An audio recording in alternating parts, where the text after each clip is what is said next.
Hi everyone. Today we're going to study logical operations. In particular, these are exclusive OR, conditional, and biconditional. Let's begin with exclusive OR operation. Or simply said, this is XOR. Let P and Q be two propositions.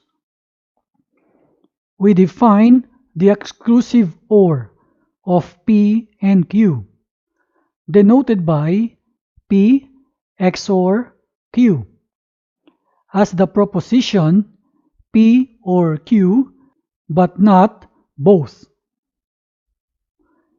This is the truth table of the XOR operation. Let's begin with the first row.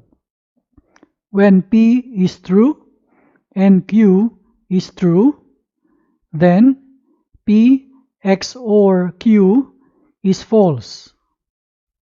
Second line, when P is true and Q is false, P XOR Q is true.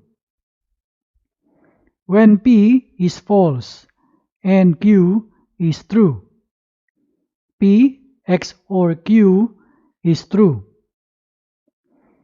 When P is false and Q is false, P XOR Q is false.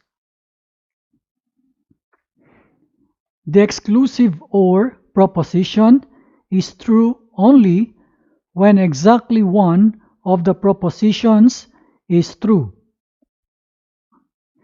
Example, the proposition P is A is greater than B. Proposition Q, B is greater than A.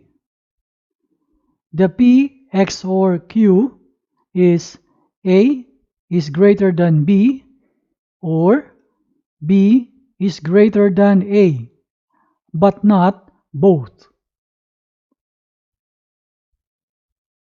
Let's have now conditional operation, or simply called implication. Let P and Q be two propositions.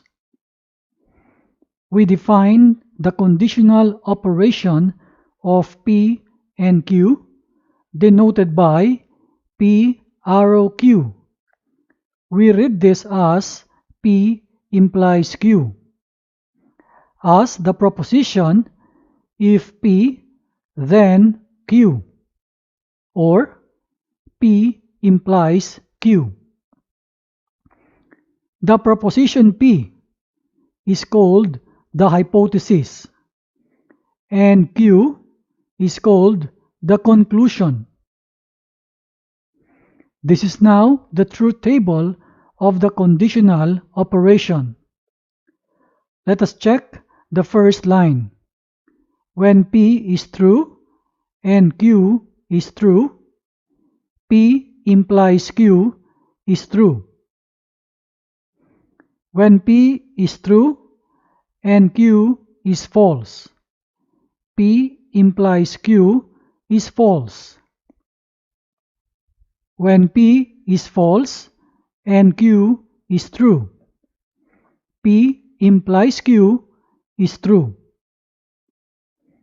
When P is false and Q is false, P implies Q is true. The conditional proposition is always true, except when the hypothesis P is true and the conclusion Q is false. The following four propositions are logically the same and can be interchanged with one another. Number 1, if P, then Q. Second, Q, when P or Q, whenever P. Third, Q is necessary for P. Number 4, P is sufficient for Q. Example 1. Proposition P, you learn discrete mathematics. Proposition Q, you will find a good job. P implies Q, we write, if you learn discrete mathematics, then you will find a good job. Example 2. Proposition P, John is from Chicago. Proposition Q, John is from Illinois. P implies Q, we write, if John is from Chicago, then he is from Illinois. Let's go now to biconditional operation, or simply say, this is by implication. Let P and Q be two propositions. We define the biconditional operation of P and Q, denoted by P if and only if Q. We use the symbol double arrow.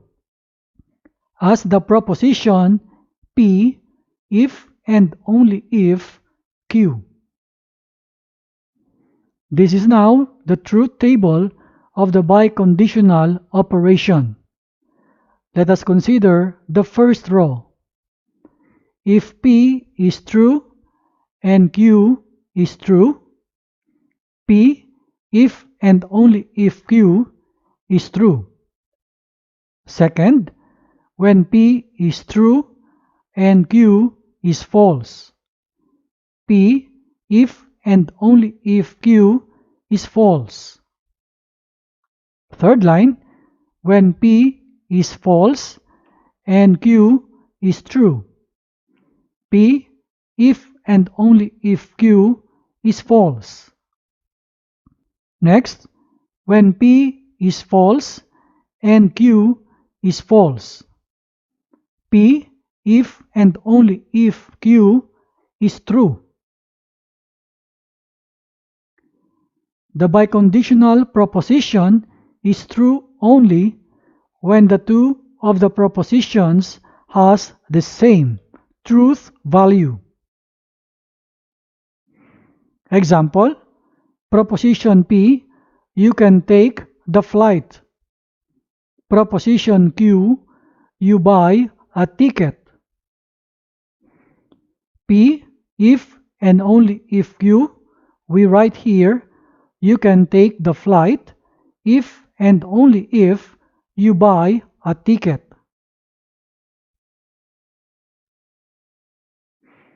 I hope you learned something from this video. See you again next time.